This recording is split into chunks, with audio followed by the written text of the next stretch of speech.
Assalomu alaykum aziz futbol ixlosmandlari, futbolsevar do'stlar. Sizlar uchun futbol fanatlari kanali. Bugun sizlarga qiziqarli va muhim xabarlarni yetkazishda davom etamiz. Lionel Messi faoliyatini Angliyada davom ettirishga tayyor. Gruziyalik futbolchi faoliyatini Surxonda davom ettirishi mumkin. Gruziya terma jamoasi sobiq futbolchisi Buxoroga o'tmoqda. Igor Sergeyev Persepolis bilan shartnoma imzoladi.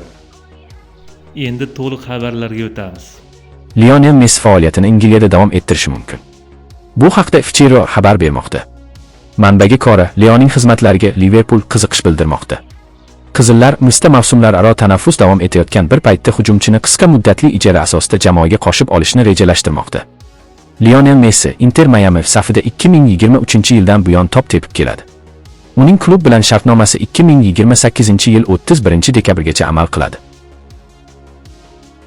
Gruziyalik tayanch yarim himoyachisi Mikhail Bashilishvili Surxonga o'tmoqda. Tomonlar o'zaro kelishuvga erishgan.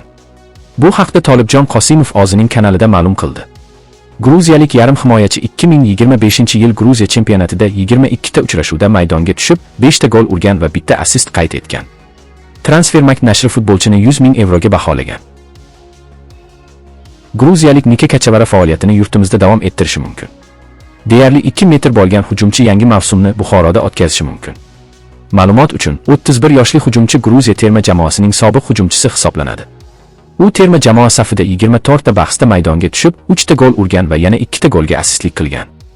Hujumchi o'tgan mavsum jami 35 ta uchrashuvda maydonga tushib, 5 ta gol urgan. O'zbekiston milliy terma jamoa futbolchisi Igor Sergeyev Persepolis bilan dastlabki shartnomani imzolagan. Bu haqda Eron ommaviy axborot vositalari xabar bermoqda. Hujumchi tibbiy ko'rikdan yaxshi o'tsa rasman Persepolis futbolchisiga aylanadi. Eslatib o'tamiz, Persepolisda O'zbekiston milliy terma jamoasining yana bir a'zosi Oston O'runov ham harakat qiladi. Ma'lumot uchun, Sergeyev joriy mavsum Sherlar safida 38 ta uchrashuvda maydonga tushib, 25 ta gol urdi va 3 ta golli pas berdi.